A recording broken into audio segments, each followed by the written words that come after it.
Meeting for the Career Center. I want to turn it over to the BLPC chair and the PFRC chair for some opening remarks. Thank you all for joining us tonight. I'm Sarah Steinberger. I'm a member, actually vice chair of the Planning Commission. New title. I'm also the PFRC chair. Now I'm going to read the remarks that were just alluded to. Welcome to the March 15th, 2023 joint PFRC BLPC meeting for the Career Center. For the safety of our members and staff, we're holding a hybrid meeting today. Some but not all participants are joining remotely. As this is a hybrid meeting, I'd like to orient everyone to our hybrid and virtual environment and cover a few specifics that how today's meeting will run. Today's meeting is available to join from the calendar invite via the Microsoft Teams link, the PFRC webpage, and county events calendar, and on today's agenda. Additionally, there is a dial-in phone option for those who wish to use that. If anyone loses internet connectivity during today's meeting, please reconnect with us by phone using the aforementioned phone number. Please keep your phones and devices muted until you are called upon. Turn off sound to any other devices around you to minimize static interference. For everyone joining us via Teams, please turn off your video feed. I will address when it is appropriate to turn it on in a moment. When called upon to speak, you must unmute yourself by clicking on the microphone icon that is located on your meeting command bar. The moderator does not have the ability to unmute you. I'll repeat, the moderator does not have the ability to unmute you. The meeting chat is active to serve only three purposes: for participants who need technical assistance, for other attendees to pose brief / clarifying questions to the larger audience. While these will be monitored, they will not be formally acknowledged. Staff may, however, decide to address these comments as appropriate. And for attendees who wish to register to make a public comment, if you're interested in making a public comment, please type into the meeting chat your name and the agenda item on which you wish to comment. Meeting chat should not be used for discussion or any inappropriate statements. Those who are planning to provide public comment will still need to do so at the end of the meeting, as the chat will not serve as that opportunity. All public comments must be shared verbally for the record during the assigned public testimony period. Additional notes to PFRC members: if PFRC members wish to be recognized to speak on an item, please turn your video feed on and leave your microphone muted. I will use video feeds that are on as an indicator that you would like to speak. Once you have been recognized, you may unmute. Once you have completed speaking, please turn your video feed back off and remute yourself. I will add that. Do we have any commission members who joined us via Teams or phone today without the video option? Okay.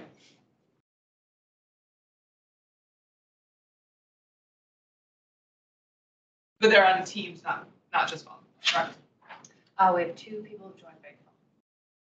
Are they members of the public or members of the PFRC BLPC? Do we know? We don't know. Okay, let's try to figure that out.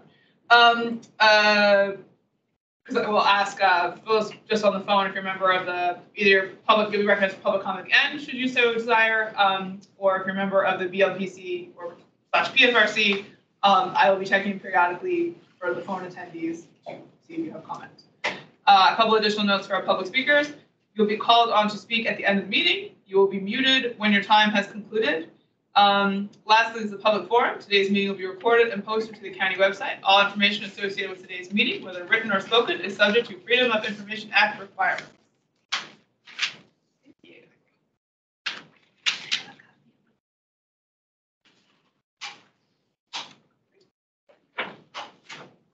Okay, thank you. We'll now turn it over to APS staff and their consultants to give us a presentation on the use permits.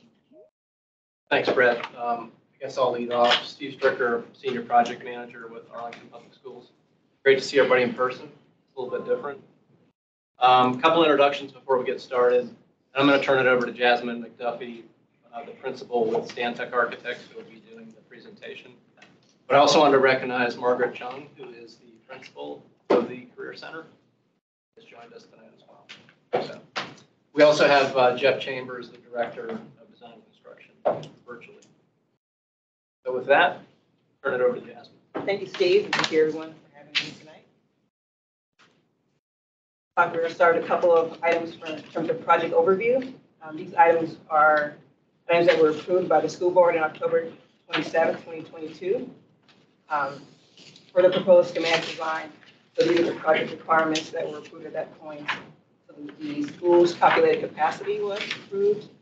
The instructional programs that are part of the project, that were identified in the ed spec. The total estimated project cost, site facilities, which I'll go over when we look at the site plan, the approximate building size, and the year of completion, which is December 2025 for the new ACC and the summer of 2027 for the remainder of the construction phases. In terms of the project schedule, the items that are checked are items that we've completed, phases we've completed. So we are, as has been mentioned, we are currently in the use permit process. We're in the first meeting. Meeting number 7 of the community engagement meetings that we've had for this project. In terms of the use permit, the board will have a meeting on June 2023. There will be an additional community meeting in October as part of the pre-construction activities for the project. And the school board will act on the construction contract in November of 2023. And at the bottom is just a reminder of those dates. The UACC construction starts December 2023, with the completion date of 2025, and the project completion of 2027. In terms of the project phasing, there's 4 phases to the project. The first phase starts this summer, and starts with the demolition of Fenwick and the rebuild of the MPSA playground. Phase 2 is the construction of the new ACC. Phase 3 is the partial demolition of the existing ACC and construction of the new parking garage. And phase 4, the final phase, is the construction of the synthetic field where the existing parking lot is located. This is a diagram showing the existing conditions on the site as it is right now. And the following slides are taken from the previous BLPC PFRC meeting number 6 presentation that was done at the completion of the SD phase. At that time, we were still looking at the base ed spec option of the new ACC as well as the alternate. So this site diagram shows the base ed spec, and you'll see in this diagram that the proposed new ACC extends all the way to 7th Street. That's primarily the difference between the two. And this shows the alternate option that was the setback off of 7th. As previously mentioned, the school board approved the base ed spec option. This is a first floor plan showing the major programs in the building that provide access to the community. And this is the showing, again, the base ed spec option. And these diagrams show the floor plans, 2nd floor through 5th floor, that were in place at that time during the schematic. This is a reminder of the aerial view of the building design at that time. This shows the base aspect, the full build out 7th Street. And this is a view of the parking garage looking down 9th Street schematics. The following slides show the refinements that we've made to the design based off of feedback we received from APS staff as well as from county staff. I'm going to go through just a couple of highlights of those changes, and then I'll point those out as well as we go through some of the updated imagery. So in terms of the site, you'll notice that there will be some additional bioretention areas that we've located along South Walter Reed. We've looked at adding some additional ADA parking along 7th, as well as along South Walter Reed Drive. The animal relief area was moved to South Walter Reed Drive to provide direct access to that space from the animal science lab within the building. We've taken a look at refining the automotive service drive in the tree box area. The landscape architect has taken a look at the concrete pavement pattern in the curbless environment in the pedestrian plaza. And we've added some additional planting areas on the north side of the ACC and some bioretention areas and a secondary entrance off of 7th. In terms of the new ACC, you'll notice that the main entry canopy shape and configuration has been refined. We looked at the overhang on the west side of the 5-story mass of the new building and eliminated that. The massing of the building along 7th Street is 3 stories, but you'll notice that it's pulled back from 7th Street quite a bit. And at that time, we were looking at a mechanical basement to house mechanical units. And due to cost considerations, we are putting those mechanical units on the roof. So you'll see a slight increase in terms of that roof screen enclosure on the third floor. And the interior of the building layouts will continue to be refined with APS staff. In terms of the garage, you'll notice that the footprint has been revised, a little narrower and a little longer. We've gone with a more efficient layout and looked at eliminating the speed ramp that was in the middle of that garage.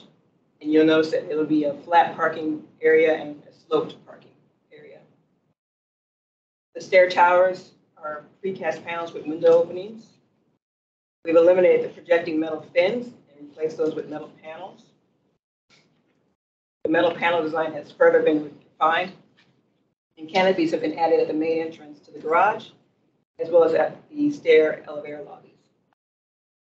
And there's been some screen walls added to South Highland Street to shield the view to the existing ACC service drive and garage transformers. In terms of curbside management, the traffic consultant has been studying this as well and making some refinements. Some highlights in terms of additional combination of pickup drop-off queues for the career center and MPSA. They want to make sure they provided enough space to accommodate pickup and drop-off areas, primarily on South Highland Street. But we've also looked at providing some additional loading and unloading parking spaces near the building entrances. And we've also, as I mentioned earlier, added some ADA spaces along 7th Street here, as well as here and here near the new ACC entrance, as well as near the library. This is the updated refined site plan. The bow tension areas, as I mentioned, are along South Walter Reed. The top lot here, that still remains, and then the animal relief area is here. The pattern of the concrete paving, you can notice that. And we've added some additional fire retention areas and tree areas located near the entrances, just to address some of the county's concerns about views on this edge of the building and how students traverse the site from bus drop-off areas. This is an updated first floor view of the new ACC. Major components, major programs called out again. And this is the main entrance. We also have a secondary entrance off of 7th.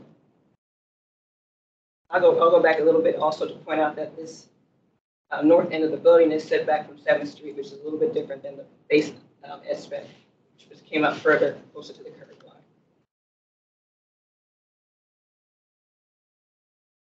These are the updated floor plans as they are now between the 2nd floor and 5th floors. The building height hasn't changed in terms of the overall elevation. As I mentioned earlier, the building mass near 7th Street is 3 stories, as opposed to the first floor that was previously. In terms of building materials, we are looking at masonry, metal panel, some phenolic panel, accents, as well as curtain wall and store. This is an updated aerial view from the southeast corner. So you can see the refinements made to the canopy to allow for some additional trees and green space near the entranceway.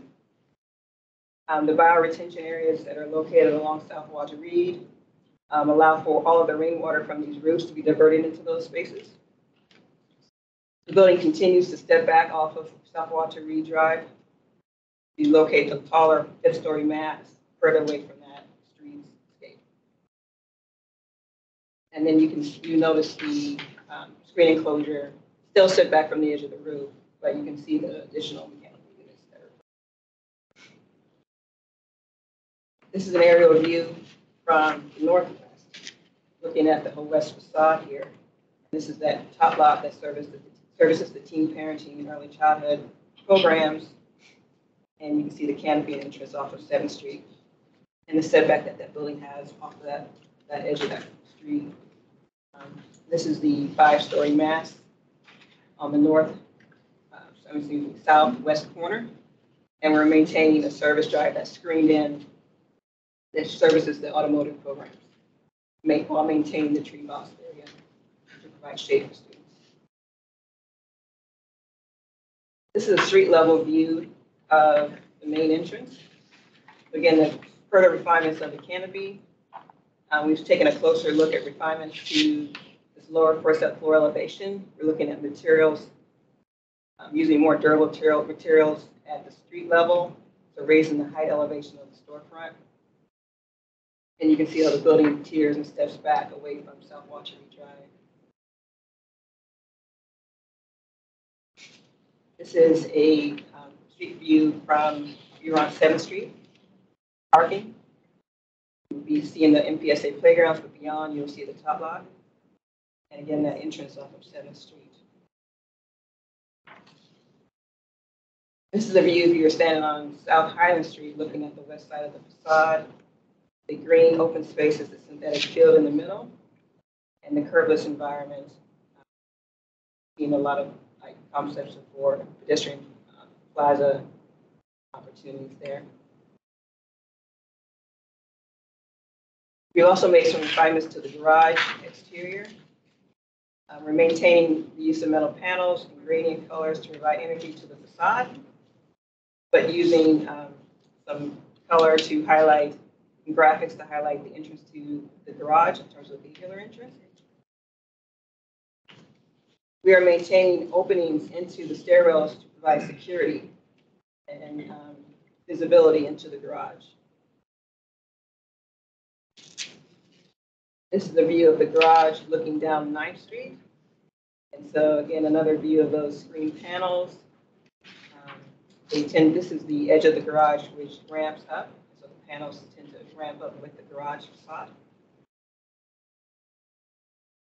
And this is a view of the stair that's closest to South Highland Street with the canopy and signage identifying the entrance to that stair tower, as well as the glazing to provide views and for security.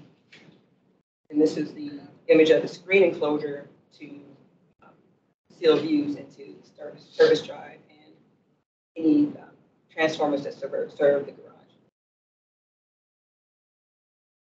In terms of next steps, design development, which is the phase we're in now, is complete in April. And with construction documents being complete in August. In terms of the use permit process, and this is our meeting number 7, there are 2 additional meetings planned, one in April and one in May. A reminder that county board meetings in June, and there'll be another meeting in October prior to construction. And then the school board again in November 2023 to review the construction contract. That completes our review. Okay, thank you.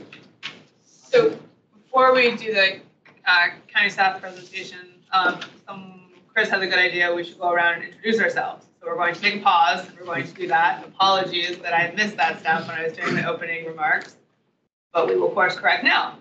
I did actually introduce myself, but in the interest of everyone introducing themselves, I'll do that again. Sarah Steinberger, Vice Chair of the Planning Commission, joined by my VOPC co-chair. Ted Black. We'll go this way around the table and then we'll hit virtual peoples. Kate Donahue, Forestry and Natural Resources Commission. Steve Stricker, Senior Project Manager with APS.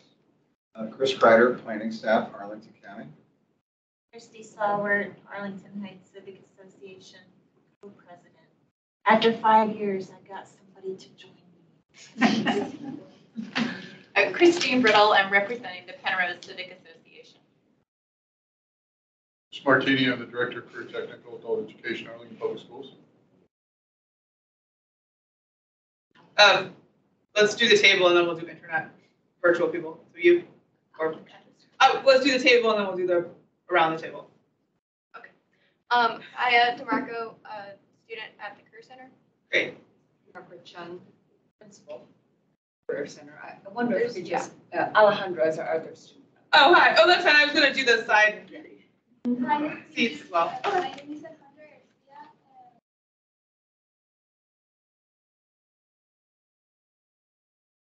My name is Alexandra Garcia, and I am representing the English Learning Language program. Kim.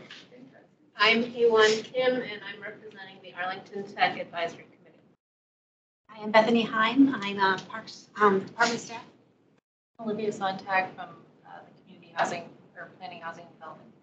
I'm Brett Wallace with planning, also the PFRC liaison. Jasmine McDuffie, architect. I'm Cynthia Holman with the BLPC. I think a citizen. I'm also on the TAC committee. Back here. Laura Schaub, Arlington County Planning. Heidi Liu, architect with. This is Stengel Planning and Evaluation from ADS. Daryl Johnson, Director of Strategic Outreach, UPS.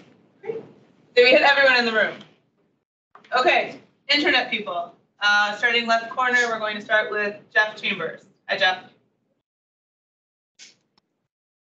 Hello, Jeff Chambers, Director of Design and Construction with Arlington Public Schools. Sorry I couldn't be there in person tonight. Well, my eyesight's not good enough to call him. Okay. Jasmine, we already heard from you. Oh, take it away. Oh, you're muted. Robert Gibson, Arlington County DES Transportation. Great, thank you.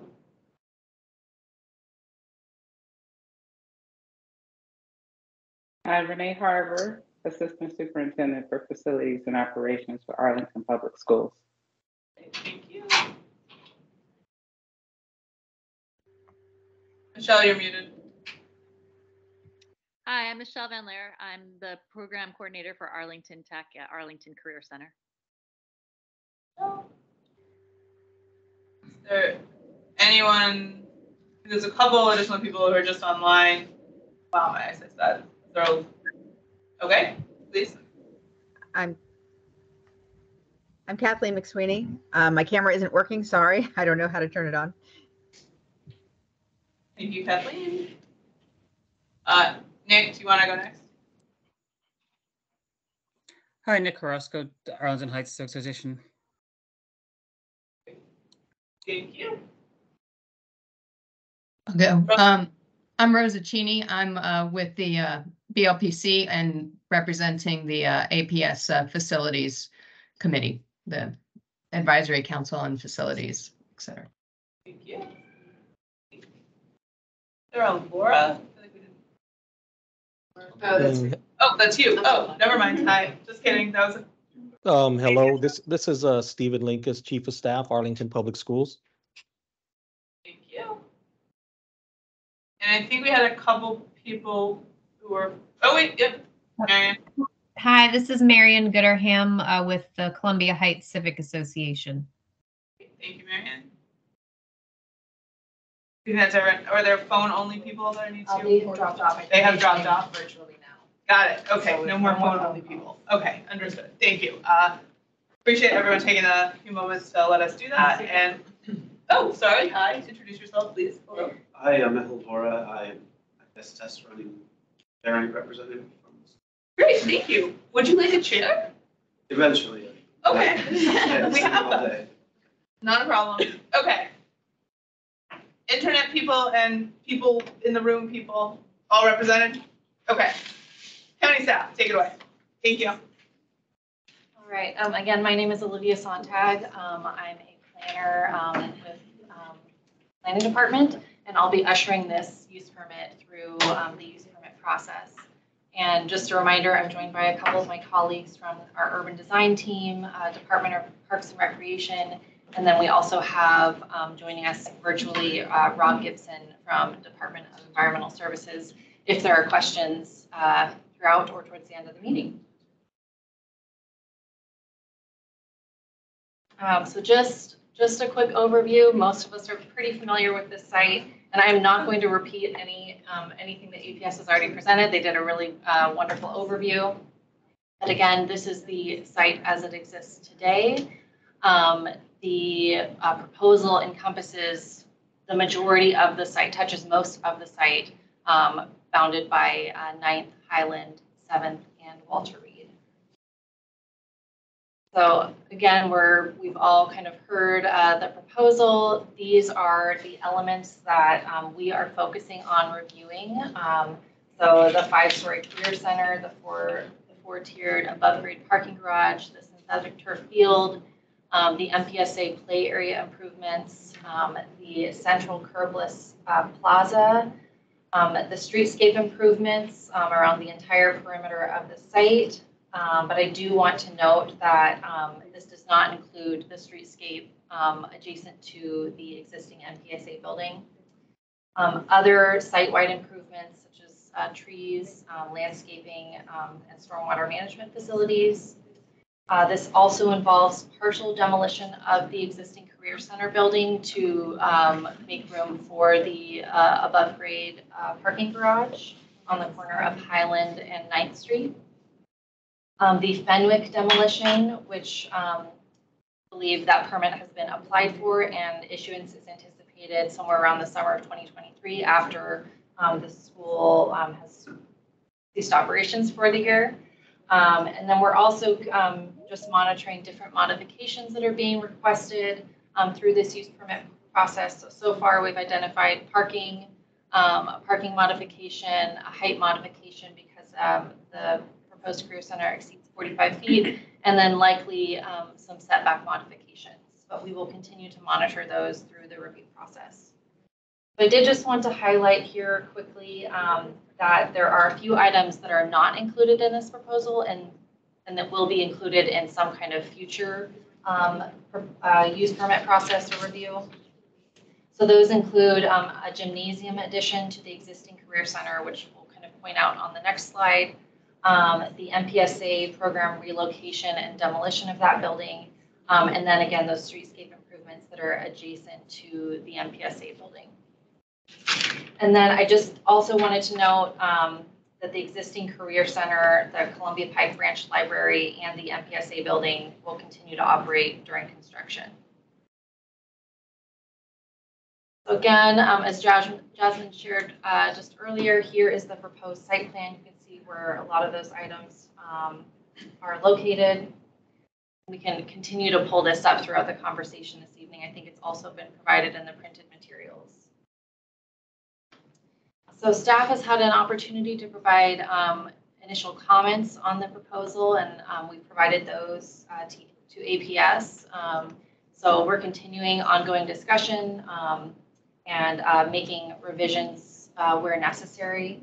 So just to highlight some of the kind of the thematic comments that we've provided so far, we're continuing to discuss bike lane design along 9th Street and Walter Reed Drive, continuing to talk about design exploration for the plaza and the library entrance, including paving, materials, landscaping, seating, and bollards, the street tree canopy and landscaping, both within the streetscape, but also interior to the site, pedestrian circulation through and around the site, ADA parking access and distribution, and then also sustainable design.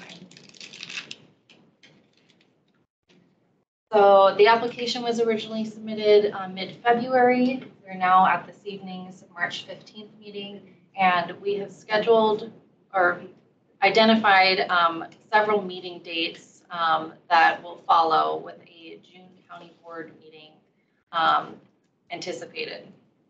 From this meeting on, we'll be meeting with the Form-Based Code Advisory Working Group, mostly as an informational item. This is not a form-based code use permit, so they'll not be reviewing it under the form-based code, but they were involved early in the process, so we'll be taking that back to them just as an informational item. Sometime in April or May, we haven't identified the specific dates yet, but we'll be holding some lunch hour virtual public meetings to just focus on some specific elements of the project, allow another opportunity for community input. In May, we'll have another opportunity for a PFRC meeting. We do have another opportunity for one in April if necessary, but we will talk with the chairs towards the end of the meeting about the necessity of that. And then on May 22nd, C2E2, May 23rd, Parks and Rec Commission, May 25th, Transportation Commission, and then we'll finish up with Planning Commission and the County Board meetings. That concludes my presentation. I think we will pass this off to our chairs. Great. Thank you, Olivia. So at this point on the agenda, as I understand it, we have an opportunity for clarifying questions. So that would be questions with regards to seeking clarification of any of the slides that you've just seen, any information presented in either the APS presentation or county planning commission, planning staff's presentation.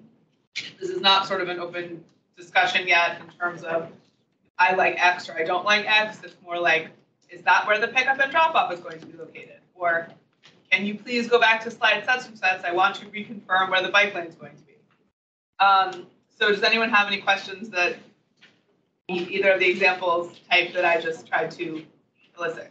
Yes. Hand raised down there. Yeah, you mentioned that there's an exemption for parking that you have as part of the permit process, but I'm curious what requires an exemption? So they've requested a modification of parking. We're still waiting to get the numbers on what the extent of that modification is, but that is a common modification requested for these types of projects. What the zoning ordinance requires is likely a much higher parking count number than what the project will deliver. Could you tell us what the actual, what would be required without an exemption versus what is being proposed? We haven't been able to provide that yet. I think we're still working on the existing capacity for some of the buildings presently and throughout construction of the site. There's a lot of moving pieces, so that parking requirement changes throughout those phases. So we're still working on with APS on providing some of those numbers throughout the different phases of construction. At some point, you'll provide it, like what it should be and what the shortage. Correct. Once we have some of those capacity numbers for the site. I think you used the word significant though, so can you give us a ballpark sense of how many fewer spaces APS is likely proposing? I'm going to ask Rob. Yeah, we have Rob Gibson from Department of Environmental Services on, who might be able to provide some of those estimates from earlier in our process. That would be helpful. Thank you. So I can't provide the estimates for what APS should be providing, but I can provide some history on why we've approved these modifications in the past. One of the things that we've found is that the existing zoning ordinance calculates two core areas for parking demand associated with high schools, particularly. The first is how many students are in the school. That's one element. And then added on top of that, there's a calculation associated with gathering space like the gyms, the auditoriums, and other things. And what we've found in many cases is that that additive amount goes above and beyond the typical demand because it's unlikely that the gym is totally filled with guests on a separate use from the school while the school is in session. And so what we do is we look at a parking demand model to estimate what the parking demand would be. And APS has presented a parking demand estimates as part of their multimodal transportation study. And many of the details associated with that analysis have been discussed in the planning process leading up to the use permit submission. I hope that provides some good grounding. Great, thank you. Anything else in the clarifying question realm? I had a question. I'm going to call on you after I ask my question. You mentioned lunchtime kind of open to the public information sessions. Approximately how many is staff thinking of doing? Right now we're looking at two, one to focus on transportation and circulation, and then a second to focus on architecture and urban design. Thank you. And my question is about, you mentioned that the library will continue to operate during construction, that the county was going to move the library. Has anything changed about the timeline when the library was going to relocate?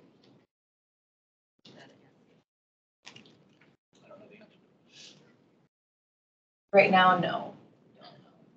Okay. Well, let us know when you know whether or not there's been a change about when the library is going to vacate.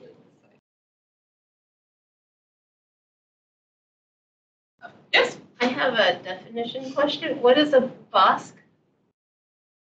Oh, a tree Bosque? boss. is Tree a- bosque. A row of trees, a grouping of trees. Okay. I thought so, but I just wanted to make sure that it wasn't something esoteric.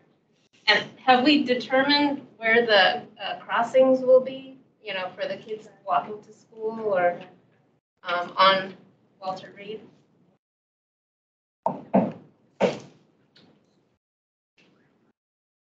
Because my memory from previous ones were some of the crossings didn't seem like a natural crossing point. Like not at the entrance. Part of that is part of the Complete Streets project, and perhaps Rob can speak to that as well.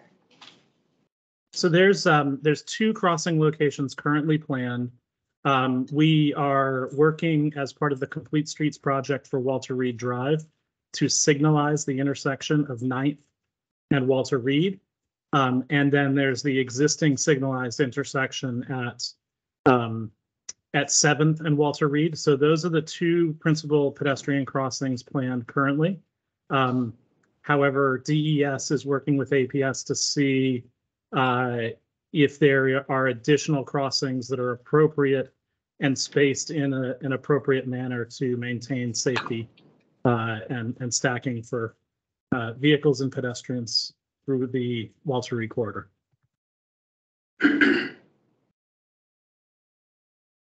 No, there's not one at the entrance then, right now. Not mid-block. Yep. I have a question. I have 2 questions. My first question is about the library entrance. On slide 12, it looks like landscaping underneath the large pillars that are currently there with the overhang. But that's, I think, the old design. And then in the new design on slide 19, I'm not exactly sure what's going on. I was wondering, are you keeping that overhang, or what is that kind of elongated round green portion? Is that going to be some sort of green space? I mean, not green space, but garden space or something? I'm just wondering how that, right now it's a lane, I guess. Back in the old days when people would drive through and drop their book off. What's that going to look like? The drive-through remains under the canopy. And the canopy extends out to the green strip.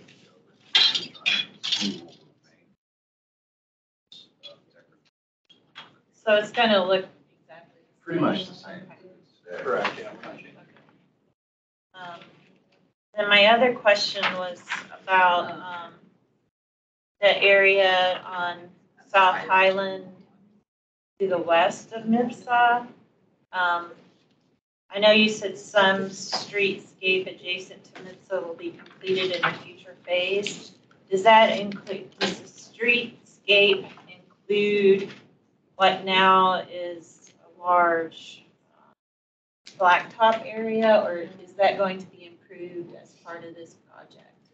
So that area around MPSA that you're pointing at, we're installing an artificial turf field there. Okay. And then further to the north, that becomes a play area with play equipment. This will be a play area with play equipment? Correct. And as you wrap around the building to the north side, the play areas continue down to the east. And then finally, that darker green area is a natural grass field. So right now, I think the 6-foot fencing stops about here. Are you going to have any type of fencing? Is it going to be? So all of those play areas will be completely fenced in.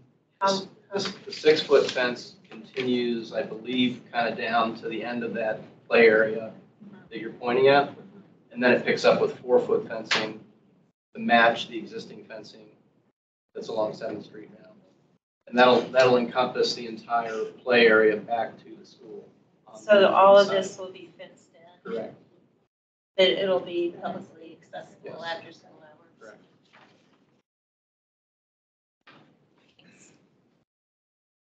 That covered both of your questions? Yes, you told us. Okay. You have a question? Yeah, on the orientation of the garage, do you remember that there was comment about that vertical, that kind of wedge, seemingly unused space, and there was a comment about couldn't the garage be oriented to match up with the vertical of the existing career center, therefore putting more public space, you know, on the outside, on the periphery. So why could, obviously that recommendation was rejected. I'm actually going to stop you. That is not a clarifying question. Oh, sorry. I asked Sorry. her for That's one. okay. And I said depends on what the question is, but that all right. Not going to that. I'll beyond hold that clarifying. No, I appreciate that, but we will be discussing parking ultimately. Okay. I see a hand raised in the. Is that Kathleen? It is. Thank you. I'm so sorry. I'm not. I still am not able to fix my camera. Mine was also about the fields or the playground area, and specifically, it's about the timing and the availability. So, will there be a constant availability of the playground area for the MPSA school, or are these phased in? So the play area construction actually is scheduled to occur this summer when school is out. So they should really have no downtime, with the exception of we are trying to start the natural grass turf field in May. And I've spoken with the principal about that. They're willing to give that area up early so that we can get good grow in, so that come fall 2023, that field is available for play. And what about the toddler spaces as well? Are there some constantly continuously available, or will there be some time when those spaces are available? During the occupied portion of the school year, the intent is for those to be fully available. So the work on those areas will be done over the summer, such that for fall of 2023, the new play areas will be available. So that includes the area up near 2 in this. I'm talking about the ones for the preschool at the Career Center. So those are, oh, I see, for the Career Center. Yeah, those, got to think about that for a minute.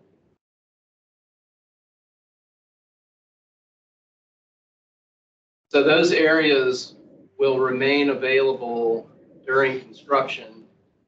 And for the new construction, we'll be creating new areas. Once they move the program over, those areas will be available again. So there should be no downtime with regard to those areas.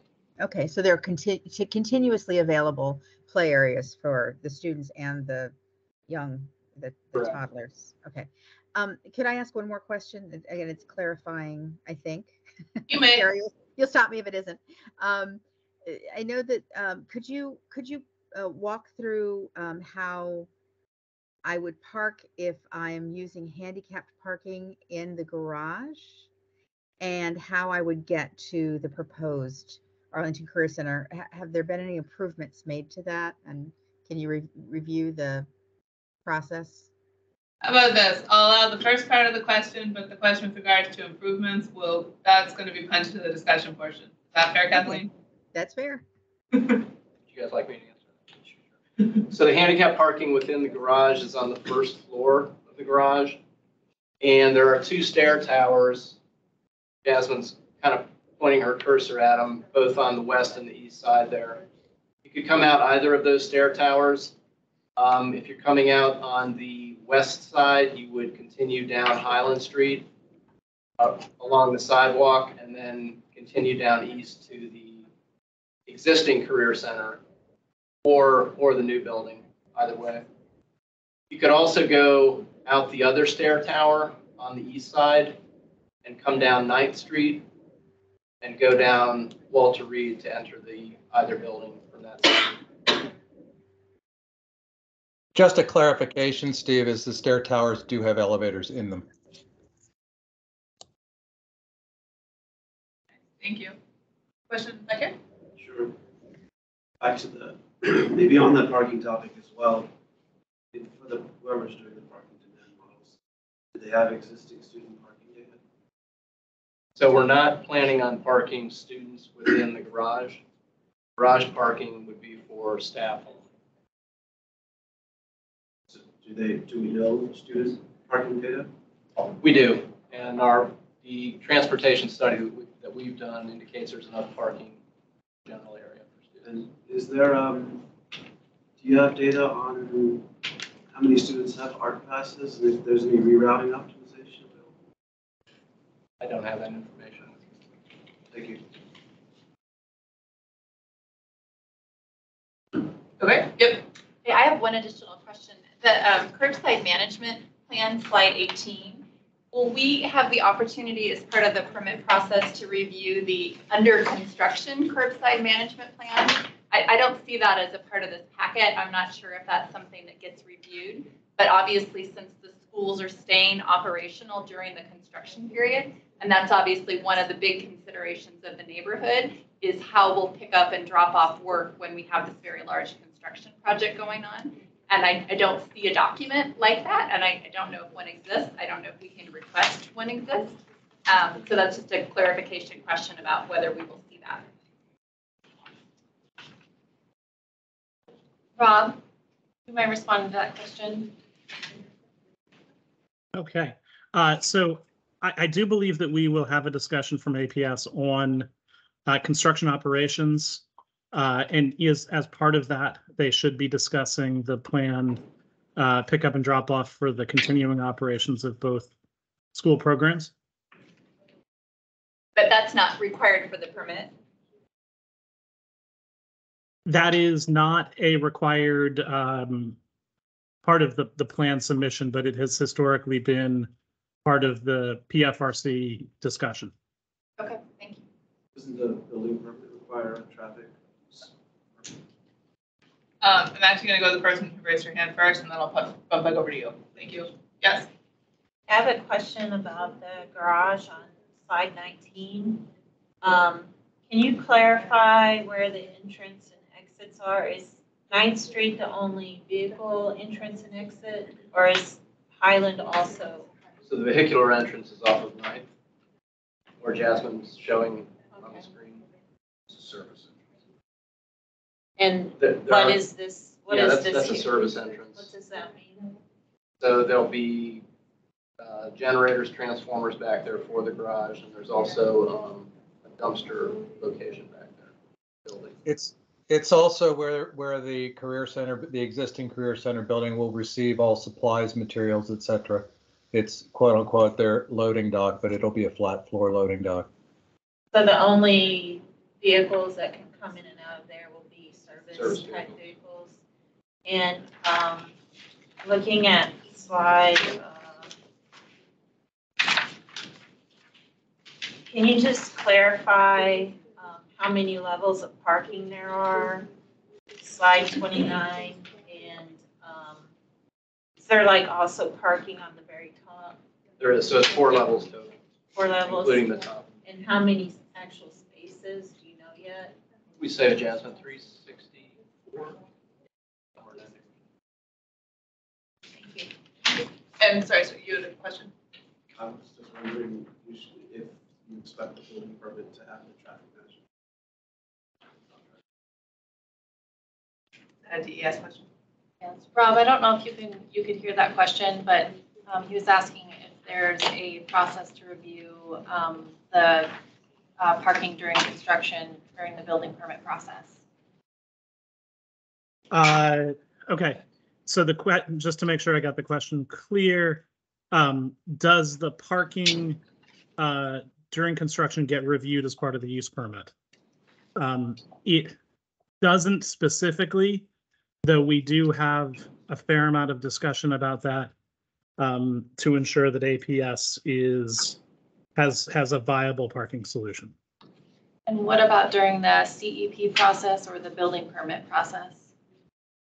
Generally, it's going to be a requirement. It may be a requirement of the use permit, and then so it would be established as part of that. And I see Jeff on camera, so I'll let Jeff speak to APS's plans. Yeah, I think that's part of the premise and part of the design process for this project, that we have to make sure that we have the parking, and we've worked with our parking consultant, and that's one of the reasons why we are staging construction the way we are, is to make sure that we have adequate parking through this construction process. In essence, we have all of the existing parking as shown and currently used on site, plus the ECDC garage. When we build the new construction, all of that remains. When we are finished with the new building, we can remove the relocatables, and that parking gets returned into use as parking on the surface as the new parking structure is constructed. We also would have access to the ECDC garage at the same time. Once the new garage is complete, all of the parking would be moving into the new facility as would be planned for the site, and is in our parking plan, which has been reviewed and has been updated. It was reviewed during the entire process, and it was just updated with current information.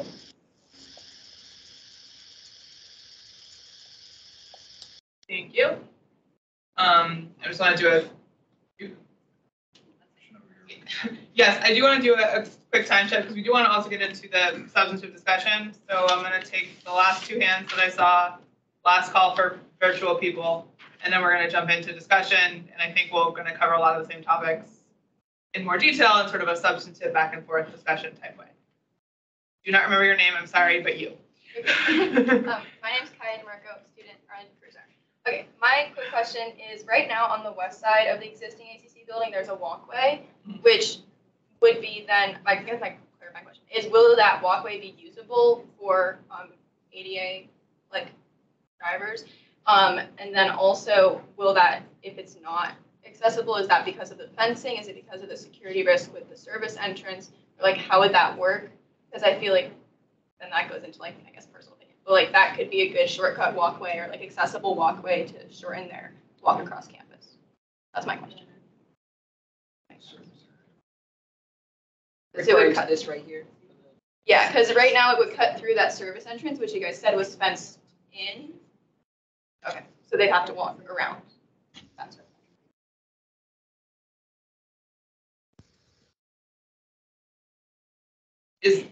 Is there a response to the question? They're just clarifying if they have to walk around. Oh, that was the answer. Right now, Sorry, I just wasn't. Yeah. No, that was a good clarifying question. Okay. I just didn't hear the answer. Yes. So okay, thank you. And then we had a hand down here as well. I'm good. Somebody else can go. Okay. Well, what I'm actually going to move us towards is the discussion portion. So as far as topics to kind of orient ourselves around the discussion, I think certainly parking is still something we're getting feedback on. I think that would include sort of garage orientation, as it were. So we can include that in that piece of feedback. Site accessibility with regards to both, I think, ADA access, walking and driving, I think is another good topic. What else are kind of general topic areas folks would like to kind of point out here? I'm hearing a lot of feedback on sort of the construction plans. I'm not as certain if tonight there is enough. I'm getting the sense there may not be enough information right now to have a fulsome conversation on what construction plans are looking like. So county staff, maybe what I'm thinking is that needs to be sort of the focus of our next PFRC. We're going to be having another one that I'd like to kind of focus that on construction plans. I sprung that on you, yay. And we can certainly still have some of the conversation on construction tonight, but I think what we're hearing is that maybe some more information is needed. Kathleen, do you have a topic? I do. I was going to ask for lighting and trees to be included. Those are two different topics, correct? Yeah. Okay, just wanted to make sure it wasn't like party trees. Okay. If you put those under streetscape, that'll be one topic. Kathleen, are you That was the okay? intent. No, that's fine. Are you okay with doing streetscape to cover both lighting and trees as one topic? Sure, sure. Okay, great. Any other topics we want to put on a topic discussion list? Is it a green area issue? We not open space? Specifically a green area? Well, I think what you're asking is a clarifying question. We moved into discussion, so I'm going to put that topic under open space. And we'll cover it that way. Okay, anything else? All right, so starting with parking. Anyone want to sort of jump into that? Can I finish my thing? Yes, you may. You were very patient, and I appreciate that. I appreciate your clarification. Okay, so there was it looks like some wasted space. This is a very tight spot or site where it kind of has this V in there. And I heard the comment about there's some service vehicles, but I still think there's something to be said about a different orientation. You would have more space up there that you could still do your drop off of stuff. So that's that orientation question. And I'm so sorry, since we're talking about it, I also, and that is very visible on slide 31. On slide 29, it shows that there is an awning. It looks like an awning from the existing career building to the garage. Does that awning mean that there is an access from the garage into the existing facility to facilitate not having to do these huge walk-arounds? There was some discussion about, is there a way to allow people, and it's not students now, these are going to be vetted, approved teachers, accessing the site through that kind of, it looks like an awning, into the existing school and then out to the campus? Two questions. How you guys would like us to respond on? Yeah, what do you? Yes, please respond. So yes, the canopy does connect the garage with the existing career center building. And yes, there is a possibility that staff going to the new ACC would be able to walk through the existing ACC access. Can't remember your first question. Go back First question, Steve, was the orientation of the garage. And we did study the orientation of the garage, and we feel that we need that space for servicing the existing ACC, as well as providing transformer space. There would be service or space provided for future transformer to basically provide a third party the ability to do charging stations in the garage, which is one of the requests that was made. So we really do need space between those buildings, between the garage. You also have fire separations, et cetera, that we need to work with. We did actually skinny down the garage, and we did pull it off of 9th Street, and we did pull it back off of Highland from what was shown before. So we did make improvements to that and still maintain the service yard, which we feel is necessary to operate a full school, because that's the only access that we have there. Yes. Yeah, I have a question about the garage. I know in the PFRC, I know that APS doesn't have the money to underground the garage, but we had talked about the value of the land and whether the county might put some money to pay for an underground garage. And my question is, how much discussion has there been between APS and the county about undergrounding? And if I try to talk to the county about it, am I wasting my time or not? We've not had those discussions with APS, and I don't. I wonder know the answer to why, your second because question. for years and years and years, I've said, APS, please talk to the county. County, please talk to the AP. I mean, we've been talking about this for years. And I remember at the last BOPC, PFRC, I asked again, please talk to the county about throwing in some money to underground it, because whatever this land is worth, it's worth more than $30 million or whatever it's worth. But I'm just frustrated that I come to these meetings, you know, we've all spent a lot of time, not as much time as you guys, but just a lot of time on this. And I'm just wondering why I ask this question year after year after year and I get the same answer. What's going on? So I think that, and I was not chairing the last PFRC BLPC meeting because I just had a baby, so I don't know exactly what conversations happened at that. But I believe in the context of what we presented to school board when we were having that presentation, there was sort of a looking at sort of the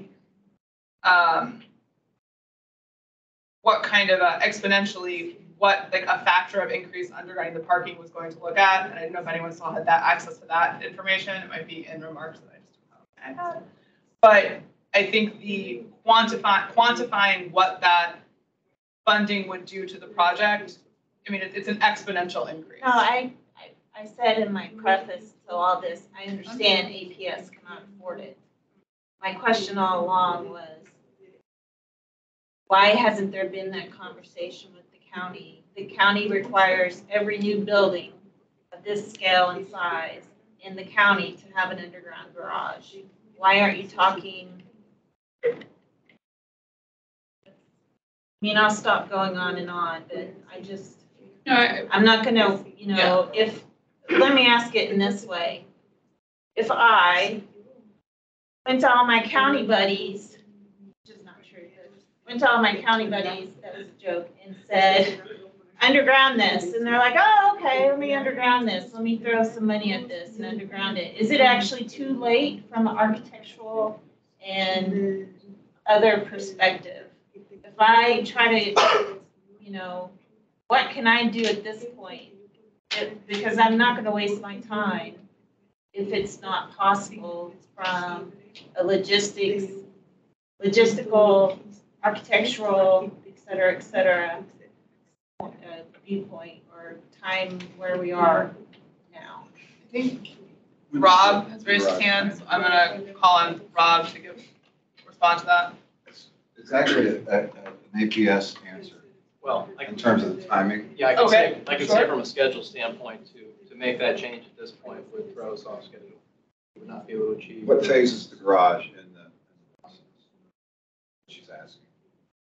Well, Chris, it's not quite as simple as that, I don't think. But that's what she's asking. No, don't think it is. no, it's not. It's, if you had to redesign the ACC to underground the parking, or is it too late?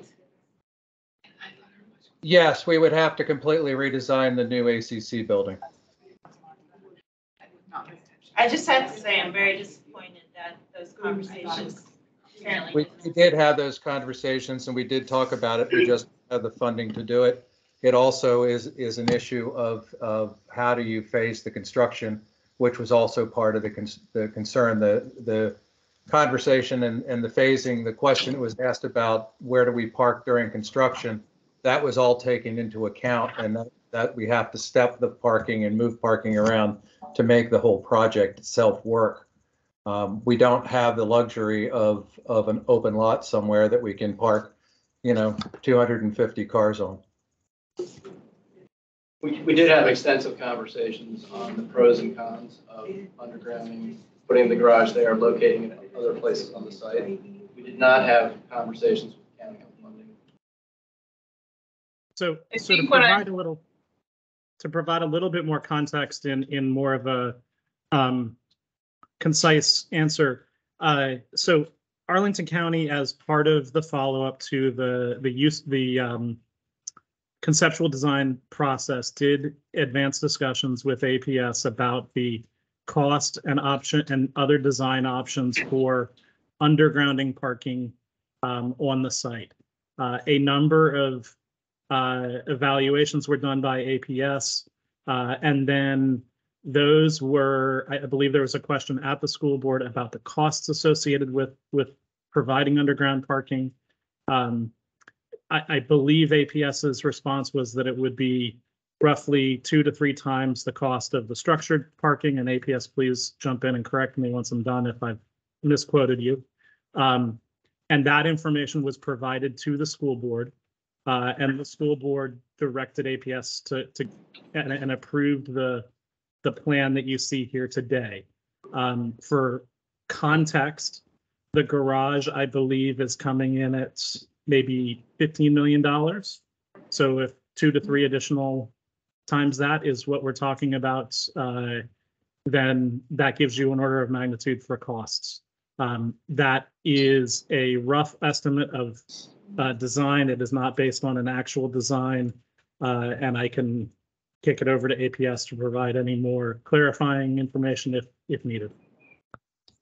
I think what I'm hearing in part is sort of twofold, that it's both a cost issue, whether or not, conversation to have with the county of money coming somewhere else is not just overall a cost issue, and a timing and logistics issue that would also prevent that sort of a pivot at this point in time. So I think that both elements are in play. I'm not saying how to spend your time in terms of going to the county board or not, but I think that I got my answer. Okay. We can stop talking. Okay. I wanted to apologize because I didn't mean to go off of your topic with regards to the garage siting orientation. I thought that the next comment was going to be a continuation of that conversation, so I do want to give you a chance to respond, so we're going to go back to that. Yeah, so Jeff, I heard what you said, which is this is what you need, but I just look at that space and it seems to me, I can see that there is still area, you in a little bit different place where you could bring in your trucks and drop off your stuff. So if the team looked at that, can we at least see existing plan and then a plan where the orientation is changed, so you make better space of that ND thing, and it does give more acreage, whatever, to that corner there. Yeah, we did look at it both ways. Basically, we just provide green space on the corner that is not usable, and we would have to take play space away from MPSA when it moves there, and they're going to have limited space as it is. So we felt that this was a better way. We gave some space to 9th and Highland, which is green space that it didn't have before because it was pretty much up on the sidewalk on both streets. So we felt that this was a good compromise that served everybody and provided us the space that we need to run. I'm so sorry, and like Christy, I don't want to belabor this thing, but I don't know down in the, down in here, I don't see how that, to me, that is wasted space. Your vehicles, I don't think are pulling all the way down here. They're going to be up here, up in that upper area, and just wonder if, because I don't know what all these things refer to, like what's that right there? Is that part of the building that's going to be removed? Future play area. Okay, so that's future play area. One. Okay, so if all they needed was a truck turnaround, I mean, I'm just wondering if Jeff, if some kind of schematic could be shared with. We did do a schematic. We'll pull it out. The bottom line is it doesn't provide us. It basically takes more space that was currently usable with this plan for APS and makes it just green space that is not usable. So we have a hard time with that. The other thing is it's going to add cost to the project because we have fire separation between the garage and the existing ACC building, and that space does provide us with that. And also could potentially allow us to get some windows into the existing ACC space to get those learning spaces when it becomes MPSA space that could have windows in the classrooms. So all of those things are part of the consideration that we are looking for and looking at. And we're trying to serve the students because that's really what we do. And at the same time, again, we were trying to compromise and provide more green space on Highland Street. Steph, I appreciate that, and actually, that's the first time I've heard that thing about windows on the back of the building, so. Cynthia, to clarify one thing too, down in, deep into the V there is pedestrian connection between the garage and the existing building. So vehicles won't be going down that far. That's actually a pedestrian access way. Which makes sense. It's close, it's the closest point. Yeah, so I'm agreeing with you, and if it was, I know we're not envisioning a common wall, but, you know, there wouldn't even be a need for an awning, because you just, you know, whatever, walk in, but. Yes. I'd like to, if we can go back to the topic of parking, I understand. We're still on the topic of parking. Right, okay, right. Back to the, well, not exactly underground parking. I think that everyone, one of the primary concerns that I'm hearing and that I share is that it's great that the garage will have accessible spaces. But from the garage to the new ACC building there's not an accessible path. And so ideal would be if the new building had its own underground parking. And for the record, I agree with Christy that this building has underground parking. All other large buildings in Arlington have underground parking. But let's set that aside if it's impossible. My next question would be, can we find more dedicated accessible parking at street level around the building? And I know the curbside management plan has some spaces marked off, but I don't feel like that's adequate. And I think it's not realistic or considerate to have the parking, to have the bulk of the accessible spaces be so far from the new ACC. So are there spaces on the site where we can create more accessible parking? And ideally for the first phase, if not, at the point at which MIPSA gets torn down, which is several phases from now, can we be planning for it then? But I'd like to have some discussion about whether there are additional spaces now that we could carve out next to the new ACC for that accessibility. I think that's a really good segue into the next topic, which is ADA accessibility. So let's address this question, sort of, bridge that. Who's the best person to respond? APS should respond to the first question. So we looked at a number of locations on the site for accessible parking, ADA parking. We feel like it's a better use of money and existing infrastructure to put those on the street. That's why we've suggested, I think we have seven spaces we're recommending, Jasmine. 7. So that, we did look at areas on site, but it's expensive to do so. It just seems like a better use of real estate to do that curbside. But do I we think the one thing too is we've always looked at this as an urban site, and if you look at an urban site, you don't necessarily have, other than street parking for accessible parking, it's not available. All of our parking on this site is structured parking, and we would be prioritizing the location of the accessible parking for that in that structure. It's the way an urban situation is you don't necessarily have parking by the front door. We are not providing parking by the front door for anybody, and we are making it a pedestrian and bus pickup and drop off. So it's essentially bus, bikes, and pedestrians. And we do not want to add in private vehicles into that, because it is an unsafe situation, and it's what exists on that site right now. Surprising to me that nobody has gotten hurt to this point, because it's just a mix of everything, which is what we're trying to improve the situation as part of this project, and making that a pedestrian way that's for pedestrians, bicycles, and buses. So again, we're treating it as an urban situation, which it is, and it's going to get more and more urban as things move forward, and that's what we're trying to address.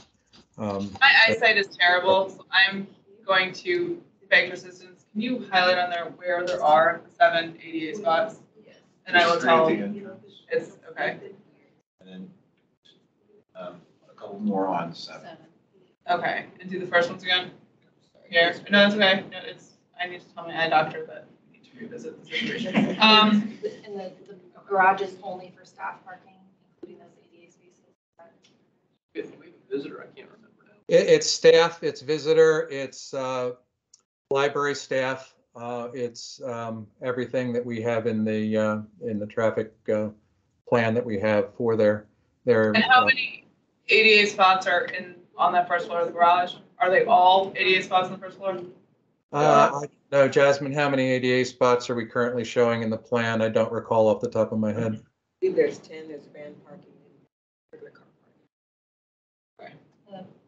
Eight ADA and one van. One van. Okay, so it's 9 essentially. Okay. What research or what are we basing that breakdown on, that 9 is the appropriate number for ADA spots in the garage? It's based on the number of parking spaces provided in the garage. X number have to be accessible spaces. Okay, thank you. So it's not per se based on kind of a use study for folks using the site. It's a calculation that just has based on number of spaces, period. It's based on the ADAG requirements. Okay, thank you. Rob, you've been patiently on video for a while. Did you want to say something? Yeah, thank you. So I don't know if they're ADAG requirements. I think they're federal ADA standards for parking lots. 2% of the spaces should be ADA spaces.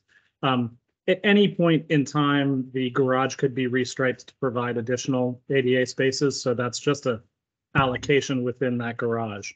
The question about providing on-site ADA spaces is a question that staff has asked and staff has heard repeatedly from the community in the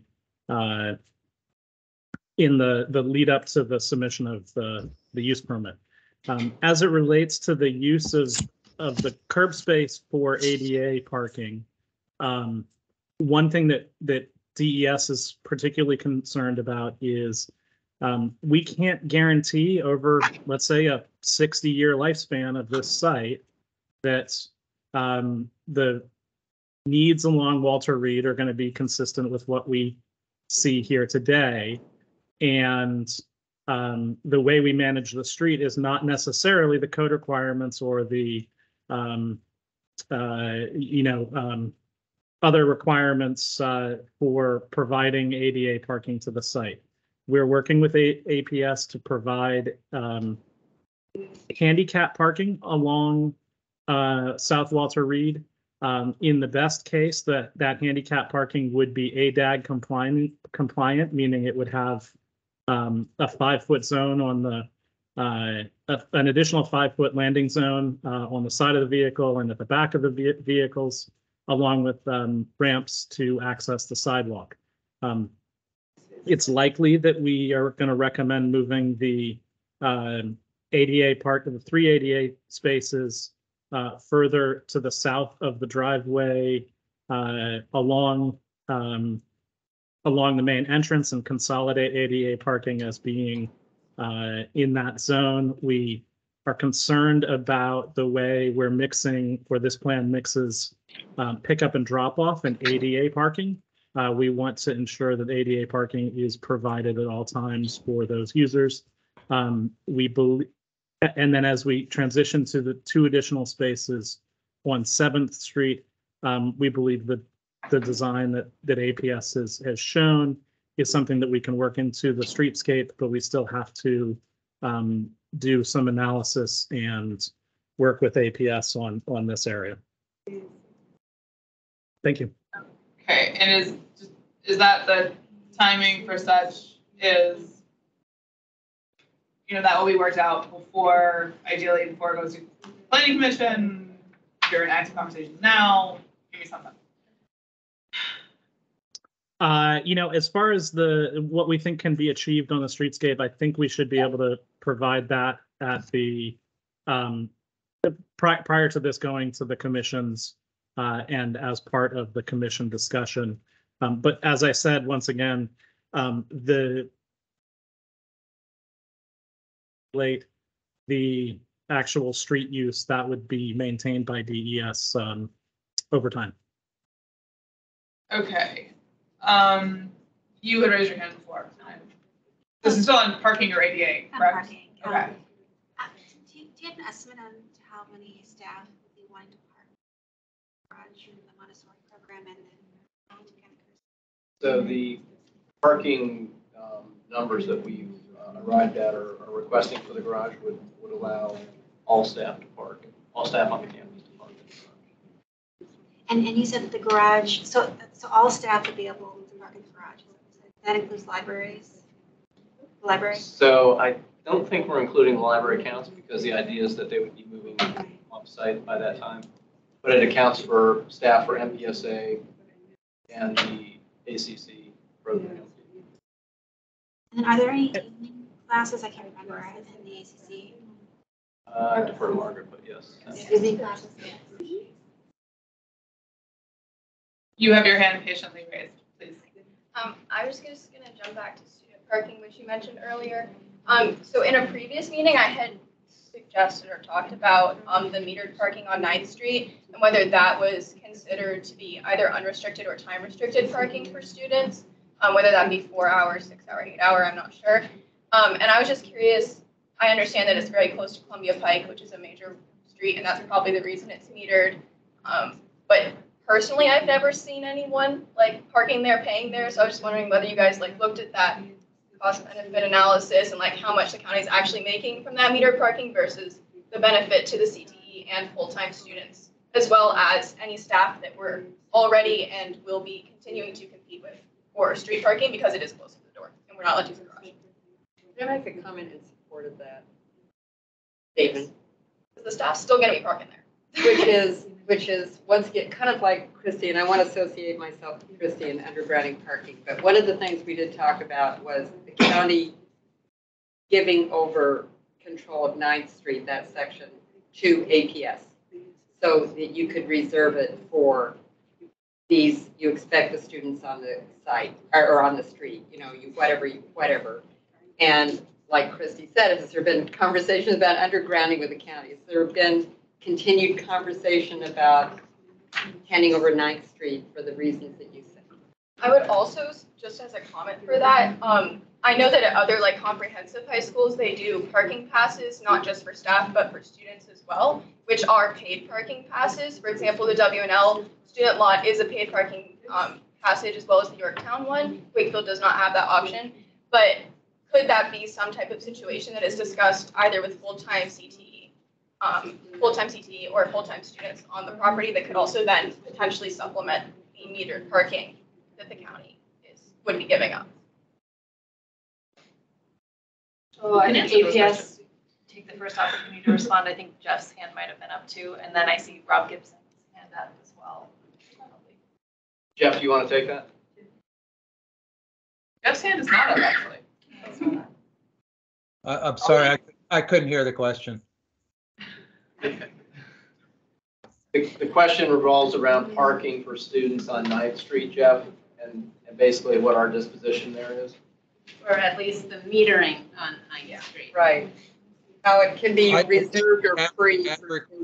We have requested that, and really we do not control the streets. The county controls the streets, so it's, you know, we can request anything, but they're going to, you know, approve what they feel is in the best interest of the entire community.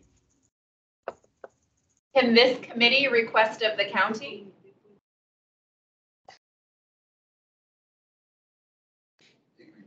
The committee can make recommendations to the county board.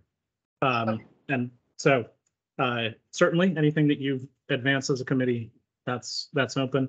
I do want to have a brief discussion about the 9th Street, 1 Street parking. One of the issues that we had left outstanding from the past planning discussions was how to both address all of the needs on 9th Street. So not just the vehicular needs, but also the parking and sidewalks and bike access along 9th. We have, as part of our comments to the initial application, asked APS to look at providing improved bike facilities along 9th Street. And one of the impacts that may have is the possible removal of parking on the south side.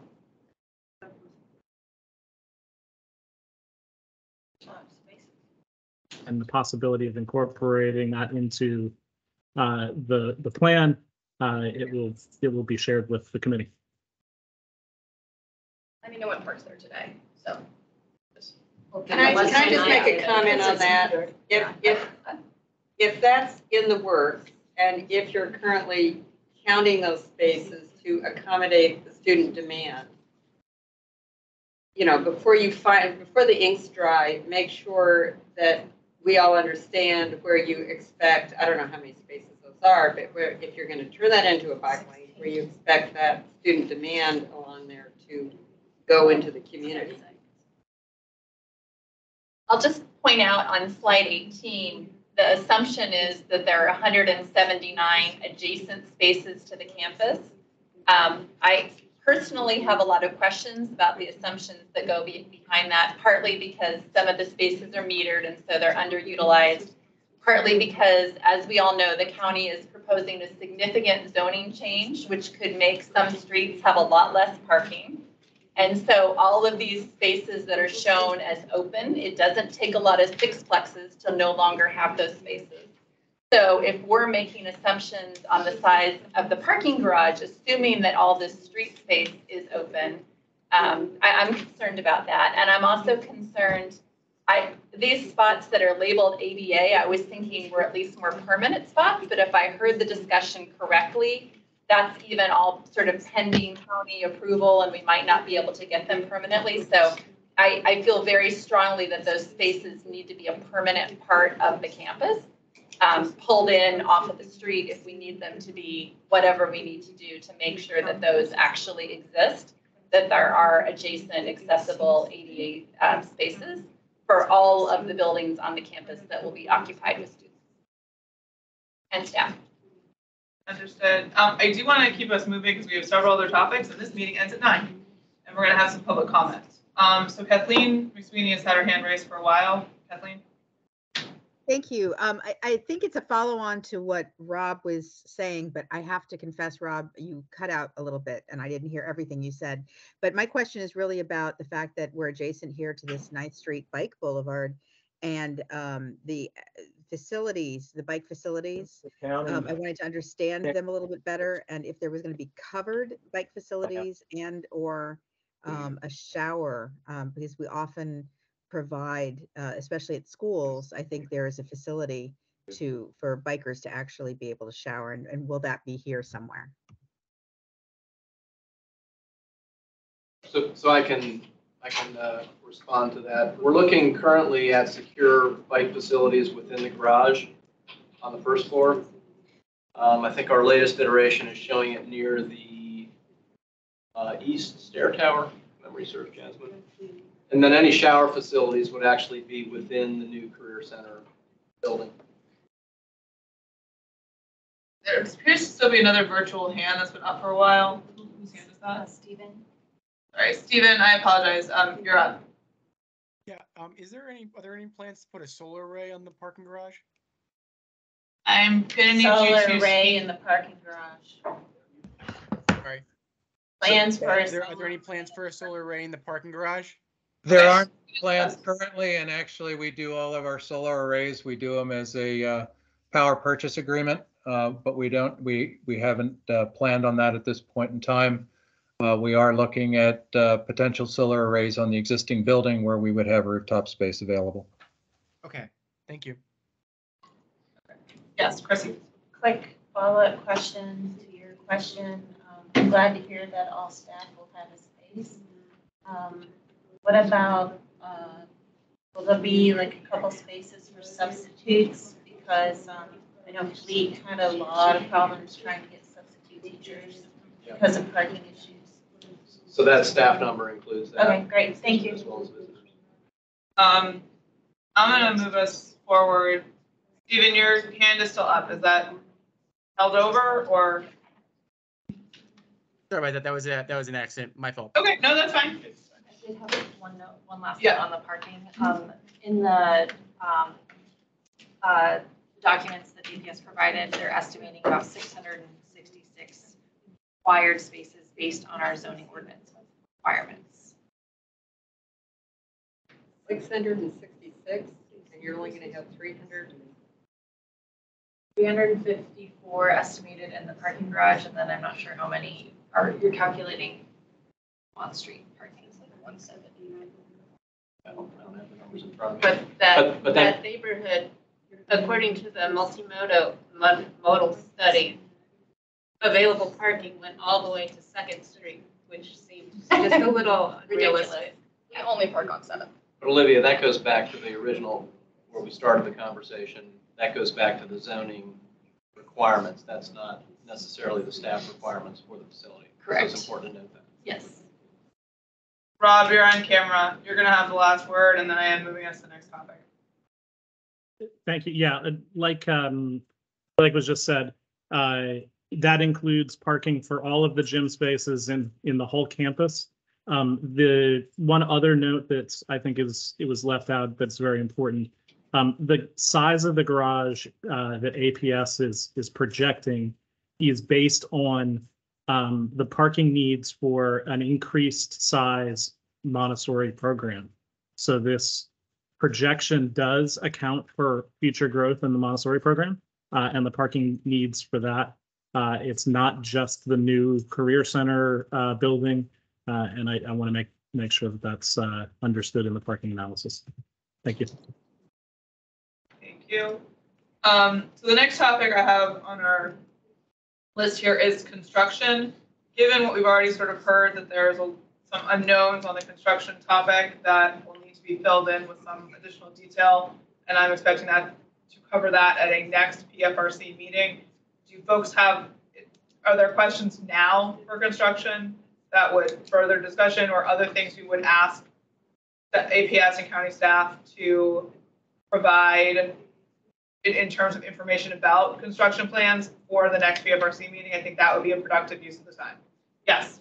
Yeah, so my request would be that for the next meeting that we have a curbside management plan for pickup and drop off and buses for all phases of construction, so that we can understand what the expectations are of where staff are supposed to park, where students are expected to be picked up and dropped off, what the ADA accessibility looks like, again, because the whole campus is to remain open during the entire period.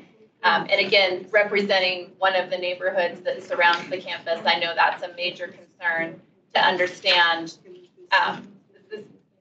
Obviously, the construction period is going to be very challenging from that perspective, and we would like to understand what the planning is for that. Okay. Yeah. Does staff have any questions on that? It's a pretty clear direction. Okay. Great. Anything else in terms of information we might be looking for with regards to construction? Chrissy. Yeah, I was similar to Christine's comment question. I would like to have a more granular phasing, which I know construction usually runs behind in time, but I would like to have something more granular, like, for instance, this is being changed. One of the play spaces is being changed May 2023, which may not be a big deal, but if you live across the street, maybe you want to know that there's going to be construction equipment there, in the spring of 2023. So if we could have something more granular, like, generally at this point in time, this is going to happen, this is going to happen, this is going to happen, maybe something per month. From 2023 to 2027, you could have something, and I understand it won't be set in stone, but that would be great. Can I make a suggestion with that? Because I think that's a really great idea. Is it possible to take, the image, I guess, like on 19 and sort of superimpose kind of when things would be available or unavailable, kind of like targeted timeline, if it were? So it's both not just a written timeline, but a visualized timeline. So we do have phasing plans in there on slides, I think 3 and 4. 3 and 4, did I miss that? I apologize. We can elaborate on that. Yeah, I think what I'm suggesting is actually superimposing over the various structures on the images when things are expected, construction to start, construction, completion. I understand those dates are going to change. Even if you just need to have a targeted start date so people know when things might be unavailable, I think that would be helpful. And then the question was about how that may change pickups and drop-offs and other things as that construction moves around the site. Yes, I think that was all part of the request for Yeah. curbside management plan during construction. I think those were two separate things. Yeah, and if I could just add one thing to that, I would love to physically see the buses on the drawing, like how many buses come and how big they are and where we think they're gonna queue. And then so we can see that as well as where the pickup drop off is. I just wanted to note that we did show that in the earlier BLPC PFRC meetings. What we're presenting tonight is really the changes that we've made, and there really is no changes to that phasing. But we do have that information, and we'll put it together. As I said, we do have it. We did share it, and the purpose of tonight's meeting was to talk about the changes of where we are. So sorry, but we didn't have that available. Okay. I'm going to move us to the next topic, which is streetscape. Kathleen, I'm going to jump to you because you had questions on both lighting and trees. Yes, I did want to understand the lighting, especially around the parking garage and the area that has the potential to be kind of dark, which is where the two buildings sort of meet. And so is a lighting plan being filed, and can you kind of elaborate on what that lighting plan might be in that? So I would respond to that to say that the internal site lighting plan is still being developed. Obviously, the walkways that we're showing need to be properly illuminated. In terms of the perimeter of the site for streetscape, we'll be following the Arlington County streetscape around those areas that we're developing. So that's everything except for the areas adjacent to the existing MPSA. But all the rest of the perimeter will be getting the Arlington County typical Carlisle lights for illumination. Steve, you might want to clarify too that there are some areas where we're putting the trees inboard rather than on the planting strip between the street and the sidewalk. Right, and I don't know that we show it here, but there is a modified streetscape for certain locations where, as Jeff said, we're actually holding the trees to the inboard of the sidewalk instead of in the planting strip outside of the sidewalk. What's the reasoning for that? Because of the overhead lines that are still in place that we're not looking at undergrounding at this point in time, but we're providing a 6-foot strip so they could be undergrounded in the future. And that's primarily along South Highland Street? That is correct. Okay. We are putting them inboard on 9th as well, if you can see on the plan there. I see. Chrissy, And the reason for that is because of the stormwater pipe. We don't have, it's difficult to get the soils that we need for the trees right along the edge of the street. So that's why we're pulling them inboard. And that's also one of the benefits of moving the narrowing the parking garage to give us that additional space. Chrissy, do you have a follow-up on this conversation? This is a new topic in terms of. I'm still talking. I had questions. I wanted to say something about the landscaping, streetscaping. Yeah, no, that's fine. I wanted Kathleen to ask her question. Kathleen, did you also ask your question on the trees? Was that all part of it together, or did you have a follow-up question? Yeah, actually, we did address the tree one. And so the only question I had about the lighting was, when will the lighting plan be available? I mean, I guess by the time of the use permit, but by the planning commission, is that when it's usually done? So typically inboard of the site, that would be done during the permitting the technical permitting process for the building, which comes after the use permit. Oh, okay. So we wouldn't even see it then. Okay. Thank you. Okay. Chrissy, yes. Yeah, I just wanted to say I really love the landscaping and the streetscaping. I think it looks great. And I also wanted to say I really appreciate, I don't know if this goes beyond streetscaping, but I really appreciate this extra green space over here on 7th and Walter Reed. I think it looks really good. And I appreciate you guys taking into account what we've been saying about moving it a little farther away from the neighborhood. So I still am a little bit confused about what's going on. This is west of MIPSA. So is this natural green space going to be the green space for the little kids, the 3-year-olds? So what you're pointing at there is an artificial turf field. Is this proposed planting area? Okay, well, let me just put it this way. There's a very large fence surrounding from here to here. And no offense to my MIPSA friends, but I've had a lot of neighbors complain about the size of that fence. And I'm wondering if the new fence has to be as tall, can it be like the fence that's at Fleet, which I think is only 4 feet? Could we have because a lot of people feel that that fence, it basically says you're not welcome. I don't personally feel that way, but I've had a lot of neighbors say that. And it would bother me to see an 8-foot fence going around that corner. It's 6 foot, but. Or 6 foot, yeah. So our intent there was to keep the existing 6-foot fence and extend that around that first play area on the corner. Yeah. And then coming down east would be 4-foot fence. I'm just wondering, instead of 6 feet, if that can be 4 feet, something like they have at Fleet, because, and A little more being a welcoming civic association president, people come to you with all kinds of things. And like I said, I'm a MIPSA booster, and I would just like to see something smaller, something more welcoming, something not. Just so you know that it did have a 4-foot fence when they moved in. The first request they made was because it was so close to the sidewalk, they wanted it to be a 6-foot fence. So that fence was just changed 3 years ago. It's only going to be there for about 3 more years, 4 more years till MPSA would move to the But existing. when you go around the corner, can you, instead of starting the 6 foot, like, Well, the 6 foot where it is, but where you're going to add on to it, can it be 4 feet?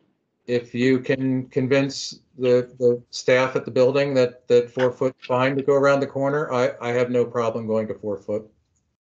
We're putting it. Because Patrick Henry was there for 30 years with a 4 feet. It might have even been a 3-foot fence. 3-foot fence. Nobody, everybody survived.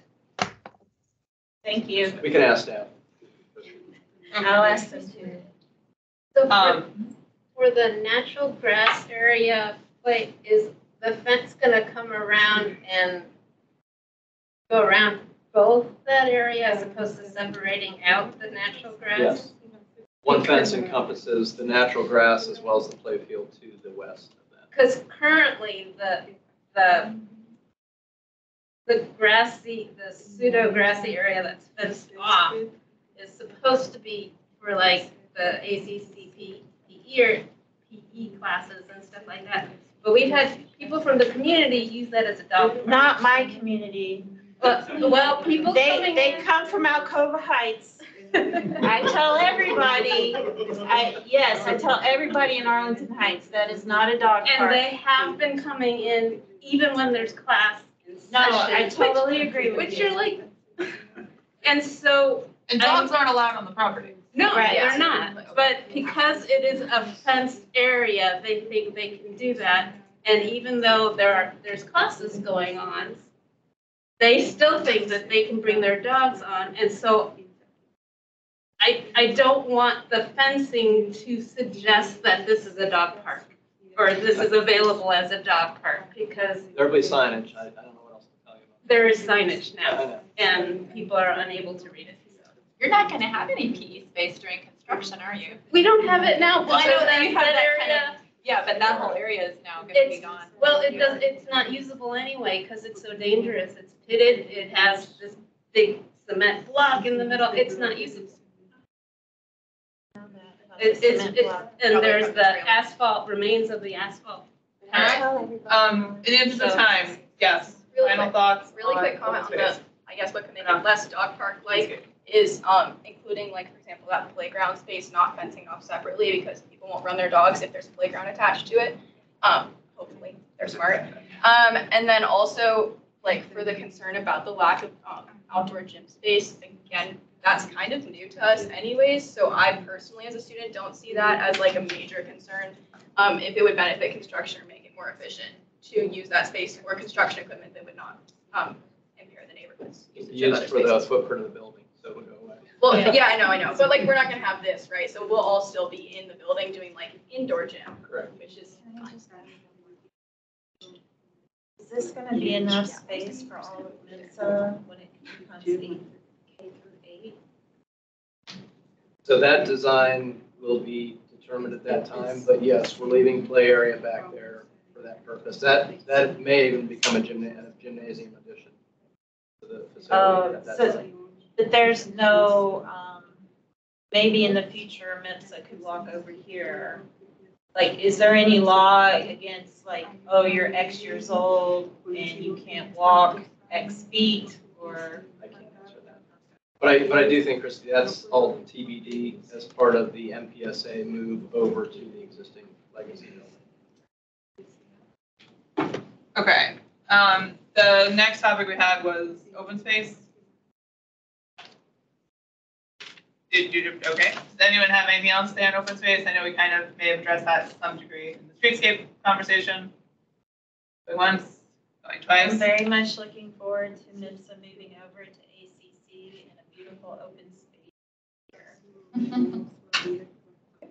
That will cover us on open space then. Thank you, Chrissy. So from our wrap-up discussion perspective, and we're going to be somewhat short on that because we are now running a little behind in the agenda. I'm going to recap a few things that I've heard. I think, Ted, if you would recap a few things you've heard, and then if other thoughts, whether we've encompassed some things or have missed things, let's go through that.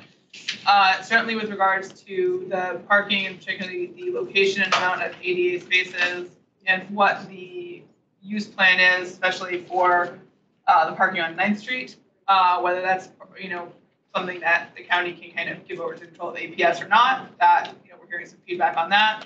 Certainly something we'll want to address in ultimate letter and as a discussion point.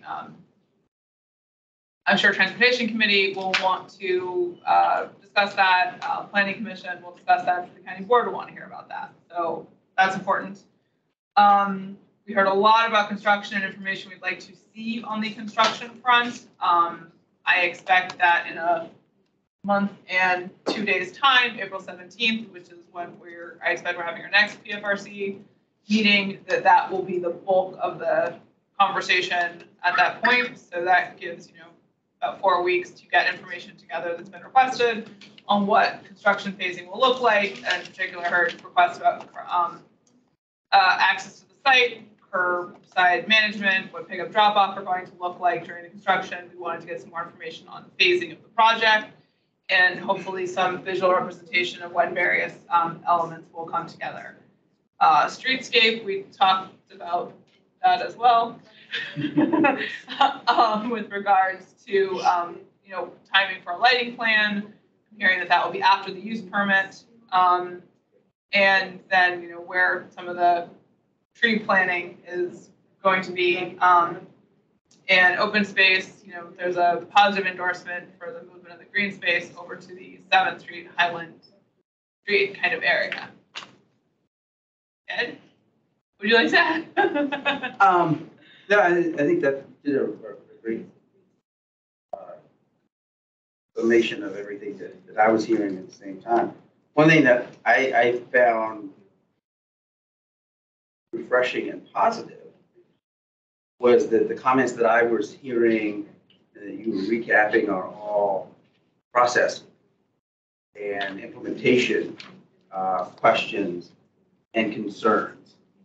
And when I go back to when we were first starting out, and it was concerns about the building itself and siting the building and things like that, and I didn't hear anything about that, or concerns about that. So I think that's, to me, was a big message about where we are and how far we've come, and being able to make the project and the programming there a reality. If we're really just talking and concerning ourselves about, well, how do we implement it and how do we go through the processes to do that, not, I don't like the building or anything like that, which I think is a refreshing thing and a great thing. And I think, to be honest, I think it's something that each of you as a member of your stakeholder group and county staff and APS staff should take a little bit of pride in being able to move to get to this point. And you too. Thank you. Okay, anything else from a recapping discussion, theme-oriented perspective? Yep, Chrissy. I just don't want it to get lost about asking the county to unmeter these spaces or perhaps unmeter the 9th Street spaces or perhaps have some sort of exception for students with a card or a decal, because, I mean, I'm pretty sure as a neighborhood, we would support that officially, because I'd much rather have the students parking here on 9th Street than on 7th Street. So whatever we could do to support that, I would like to have that. I don't want that to get lost in the letter, the reports. I think that, in my view, that was encompassed in the discussion of whether APS would be able to take over that, section of street from the county, but I think that is, specifically for student parking is something we can reference to as well. And Olivia has it covered. I mean, I'd like to second that and also say, even if that became like a one-way street and you could put in slant parking, you could potentially create more opportunities. I'm very skeptical about the parking on Highland Street and 7th Street. The availability of it, it's not permanent parking. When you have cars on both sides of the road, the middle of the road gets narrow. We know a lot of buses are going to start going down those streets. So I just have a lot of questions about that. And that's why, for me, seeing the next steps of phasing is so important to understand the logistics of this at every step, recognizing that the construction period is going to be challenging and trying to be proactive to make it as feasible as possible for the neighborhood. And I do want to highlight again that if the county moves forward with the missing middle proposal, I think we have a lot of assumptions baked in here about the availability of residential parking based on existing zoning that I think will no longer be applicable. So, understood. Thank you. Anything else for wrap up? All right, do you have any public speakers?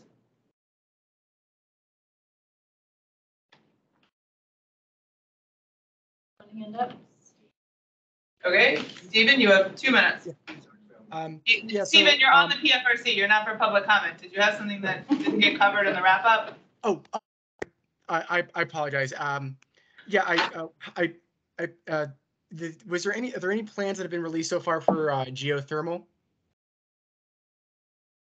No, there are not. We're not entertaining geothermal at this time. It may become feasible once MPSA, or if MPSA gets knocked down in the future. At this time, we're not entertaining it. Got it. Thank you. Okay. Do we have any? I want to add one thing first, Tim, is that we are putting in a water source heat pump system.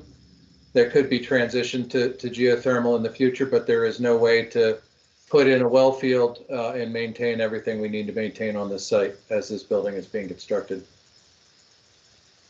Thank you. I appreciate the clarification. Yeah, thanks very much. Okay. Do we have any non-BLPC, PFRC public speaker requests? No requests and comments, and no one has their hand up. Okay. I don't have any other comments. In that case, you actually get 3 minutes back. Thank you.